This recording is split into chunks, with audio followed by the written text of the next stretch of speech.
예, 오늘 본문 우리 히브리서 1장 2절부터 3절 말씀을 중심으로 그리스도의 탁월성을 아십니까? 라는 제목으로 함께 은혜를 나누기를 원합니다.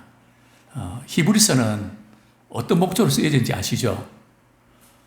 로마 황제의 신앙의 박해로 인해서 믿는 사람들이 너무 힘드니까 내가 예수님을 믿고 이렇게 신앙생활에 왔는데 왜 이런 어려움이 생기나, 그러면서 신앙을 포기하고 싶은 그런 연약한 분들을 위해서 예수 그리스도는 어떤 분이신가, 그분은 탁월한 분이시다.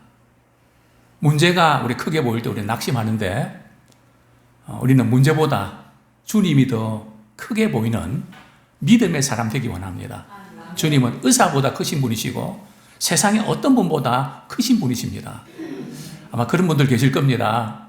이전에 믿음 생활 한다고 했지만 생각지 않은 어려운 일이 부딪히면 너무 당황스럽고 너무 놀라서 아무 생각도 안 나는, 앞만 캄캄하고 그냥 답답하고, 근데 어느 순간 주님이 내게 베풀어 주신 은혜가 얼마나 크지? 주님이 보이기 시작합니다. 주님이 베푸신 그 은혜가 생각나면서 내 지금 안고 있는 이 문제도 크신 주님께서 능히 해결해 주실 거야. 그 믿음으로 우리 약함을 극복하는 그런 귀한 시간 되기를 소원합니다. 신앙의 위기를 우리 어떻게 극복할까요? 참 쉽지 않습니다. 우리 마음은 믿어야 되고 주님 의지해야 된다고 하지만 기도가 나오지도 않고 약한 마음으로 흔들 때가 종종 있습니다. 우리 디모데후서 1장 12절은 이럴 때에 우리가 어떻게 될지 우리가 말씀을 통해서 우리 지혜를 주시는데요. 우리 같이 한번 읽겠습니다. 디모데후서 1장 12절 시작. 예, 디모데후서 우리 1장 우리 12절 같이 읽겠습니다. 시작. 이로 말미암아 내가 또 이 고난을 받되 부끄러워하지 아니함은 내가 믿는 자를 내가 알고 또한 내가 의탁한 것을 그날까지 그가 능히 지키실 줄을 확신함이라. 우리가 고난을 우리가 당하다 보면 그저 낙심하게 되고 또 창피하다고 생각이 듭니다. 그러나 바울은 내가 고난을 당하지만은 낙심하거나 부끄러워하지 않는다. 그 이유가 뭘까요? 이유가 분명하죠. 자신이 믿는 하나님, 우리 주님이 어떤 분인지 난 안다는 거죠. 내가 믿는 자를 내가 알고 또 내가 의탁한 것을 그날까지 그가 능히 지키실 줄을 확신함이라. 우리가 주님께 기도한 그 모든 것들, 우리 주님께 의탁했던 것, 주님이 아십니다.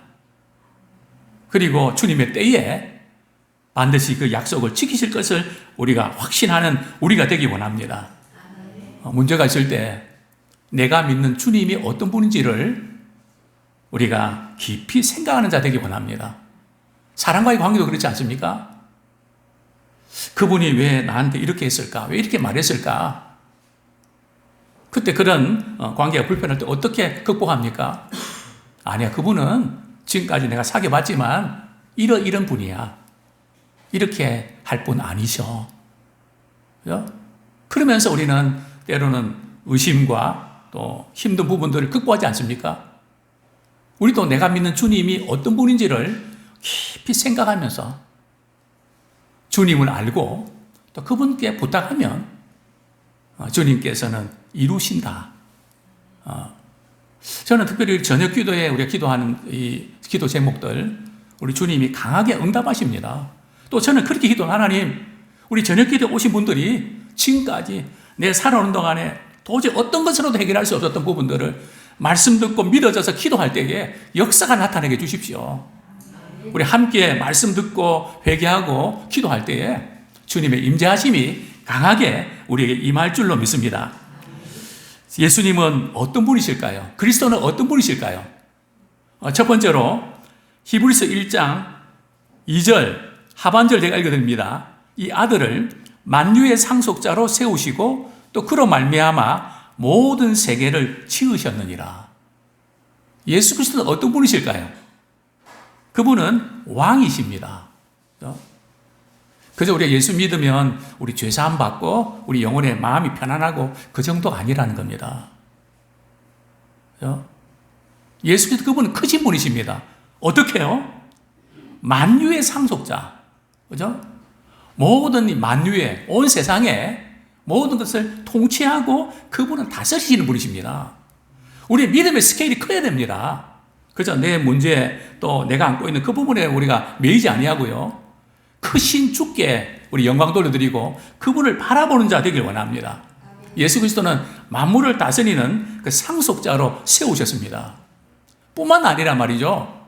예수님을 믿는 사람들도 예수 그리스도가 만유의 상속자가 되시는데 그 상속에 우리는 참여하게 된다는 사실을 우리가 아십니까?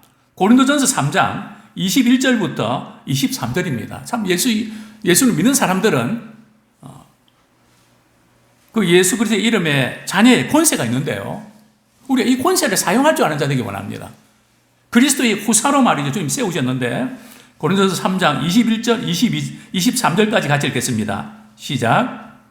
그런즉 누구든지 사람을 자랑하지 말라. 만물이 다 너희 것입니다. 바울이나 아볼로나 게바나 세계나 생명이나 사망이나 지금 것이나 장래 것이나 다 너희 것이요. 너희는 그리스도의 것이요. 그리스도는 하나님의 것이니라. 참 우리 예수 믿는 사람들은 참 대단한데요. 사람을 자랑하지 마라. 바울이든 아볼로든 누구든 말이죠.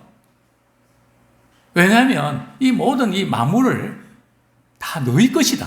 사실은 에덴 동산에서 아담 하와가 범죄하지 않았다는 말이죠. 만물을 다스릴 수 있는 권세를 하나님 주셨습니다. 그런데 범죄함으로 말미암아 그것을 빼앗겼죠. 그러나 예수님이 다시 오셔서 만물을 통치하는 그런 은혜를 우리에게 주셨습니다.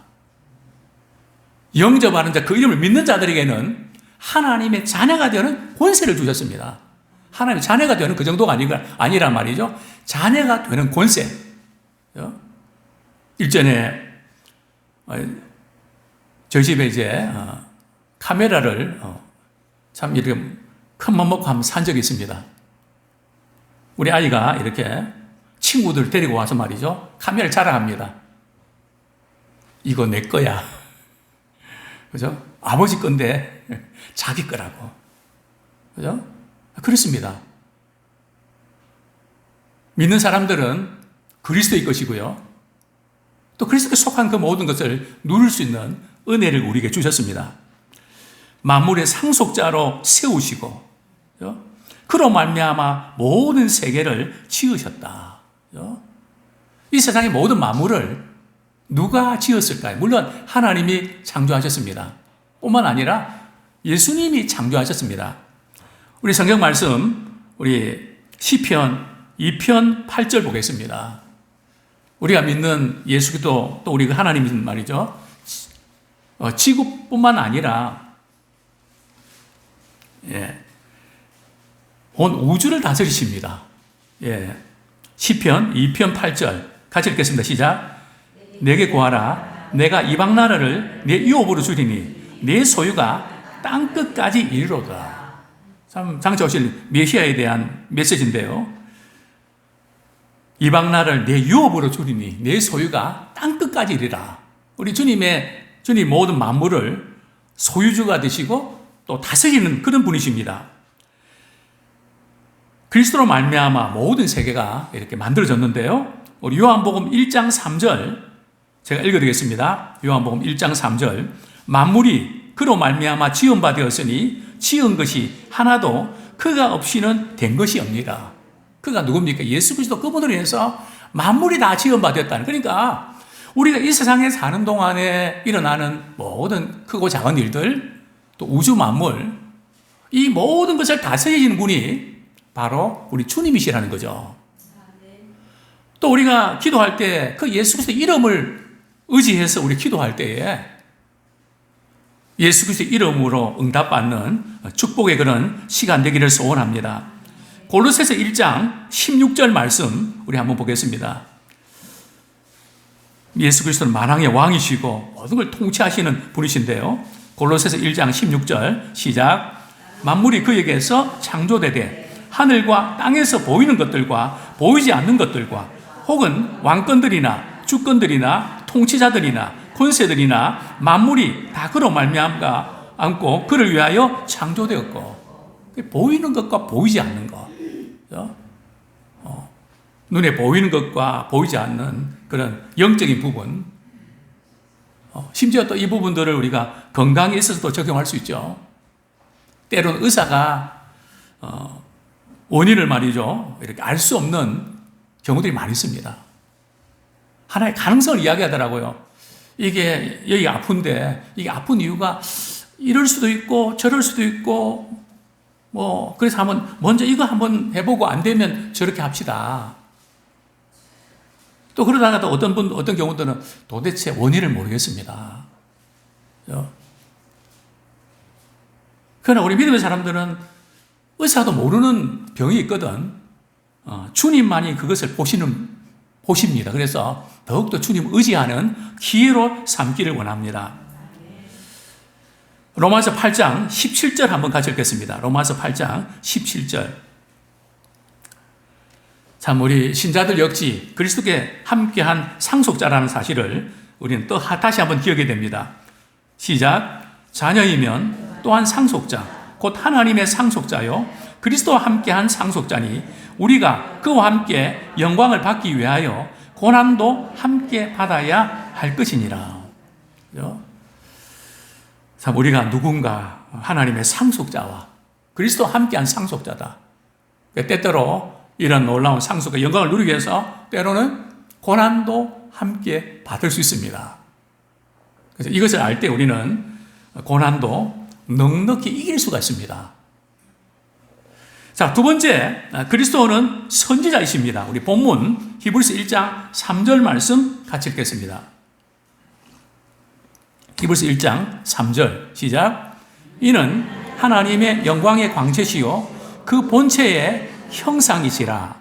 그의 능력의 말씀으로 만물을 붙드시며 죄를 정결케 하는 일을 하시고 높은 곳에 계신 지극히 크신 이의 우편에 앉으셨느니라. 그리스도는 만왕의 왕이시면서 또 선지자이십니다. 마지막 시대에는 하나님께서 그의 아들 예수 그리스도를 통해서 우리에게 말씀하신다고 하셨습니다.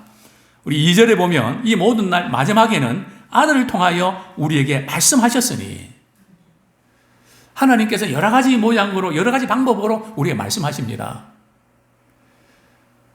때로는 하나님께서 계속 우리에게 말씀을 주시는데도 그 말씀이 잘 들어오질 않습니다.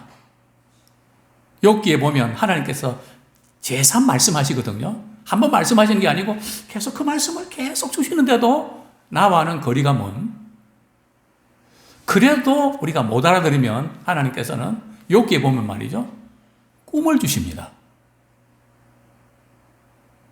때로는 꿈을 통해서 깨닫게도 하시죠.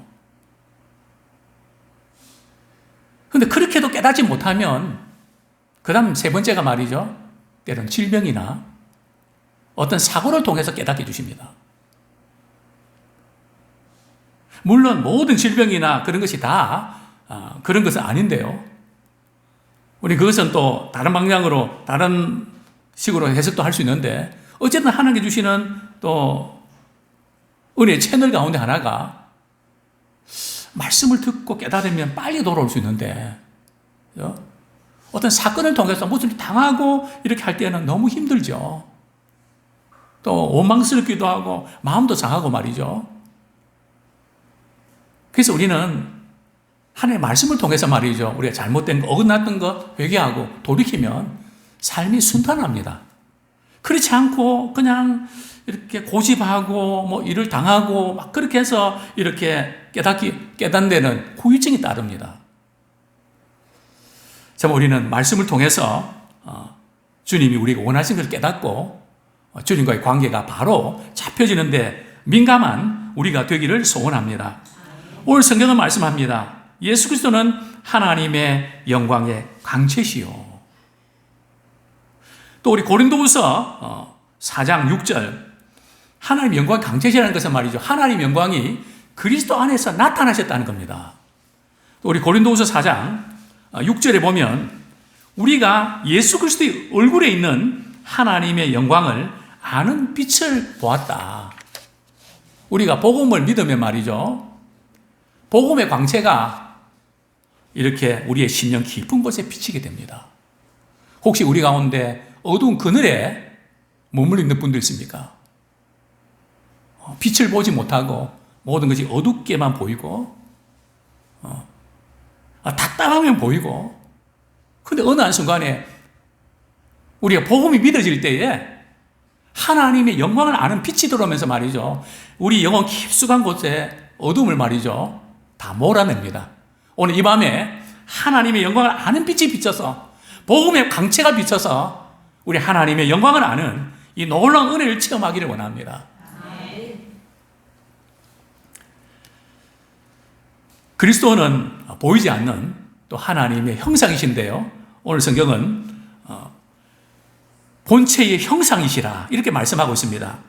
보이지 않는 하나님의 형상이신데요, 우리 골로새서 1장 15절, 골로새서 1장 15절 같이 한번 읽겠습니다.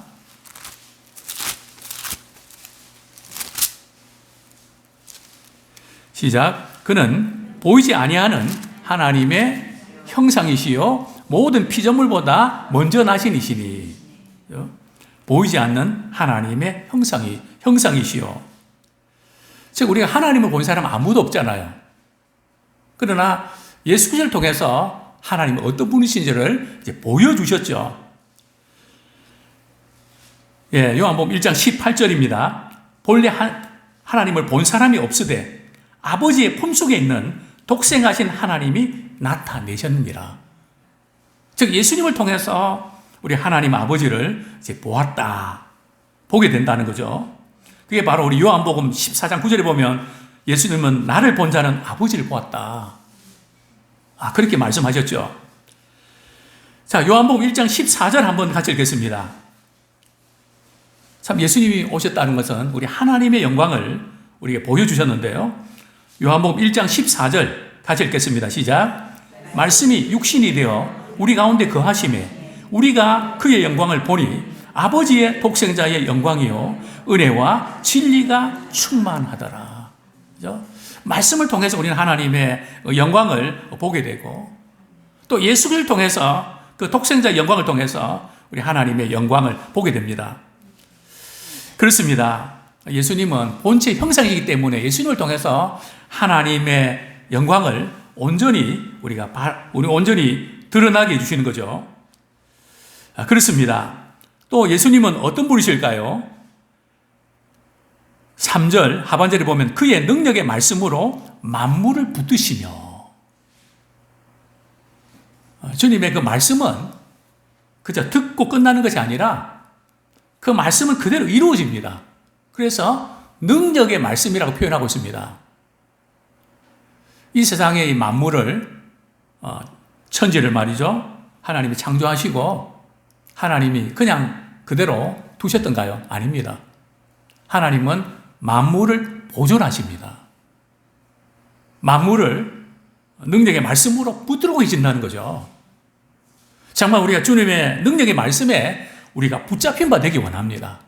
그죠? 우리 약한 생각, 현실을 보며 좌절하고 낭만한 것이 아니라 주의 약속의 말씀 붙잡고 이렇게 그 말씀에 붙잡혀서 주님이 모든 것을 유지해 주시는 그런 은혜를 경험하기 원합니다.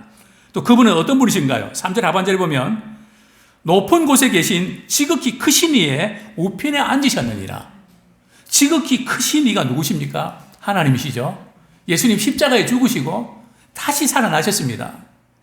그리고 승천하셔서 하나님 우편에 앉아 계신데요. 무슨 뜻일까요? 보좌 우편에 앉아 계신다는 것은 왕으로서 말이죠, 만물을 다스리고 통치하시고 인간의 대소사를 간섭하신다는 뜻입니다. 우리가 믿는 우리 예수님은 바로 그런 분이십니다. 자, 그리스도는 또한 제사장이십니다. 우리 3절 가운데 우리 중간 부분에 죄를 정결하게 하는 일을 하시고, 그죠? 죄를 정결하게 하는 일을 하시고,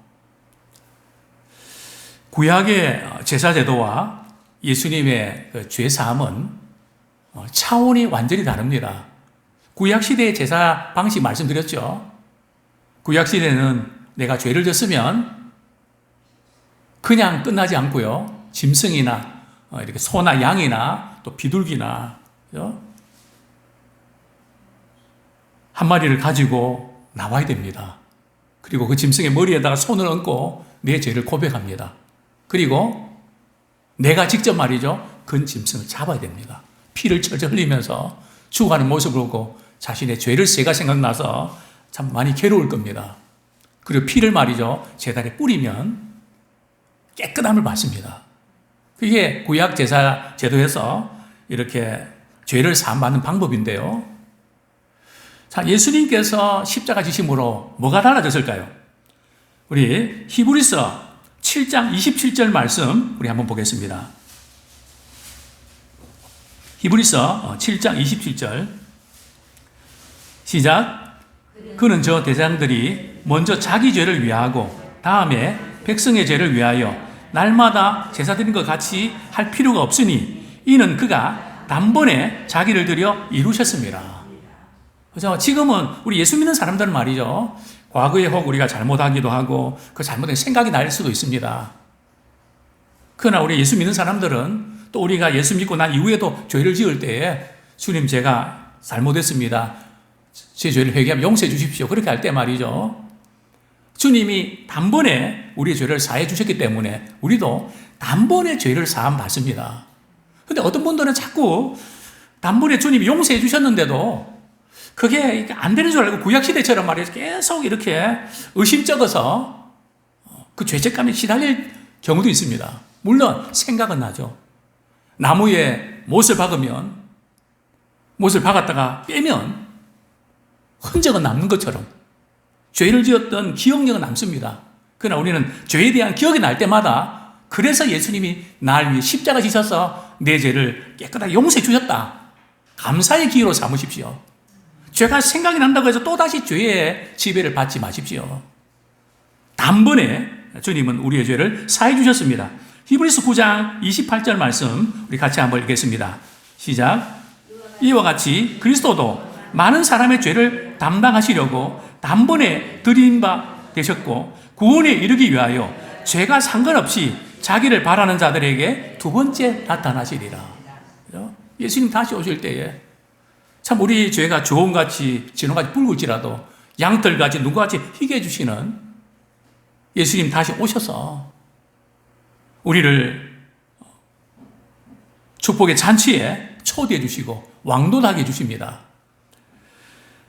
또 성경 말씀 한 구절 더 보겠습니다. 히브리서 9장 12절 같이 한번 읽겠습니다. 시작. 염소와 송아지 피로 하지 아니하고 오직 자기의 피로 영원한 속죄를 이루사 단번에 성소에 들어가셨느니라. 그렇죠? 예수님의 피로 우리가 죄사함 받았는데 단번입니다.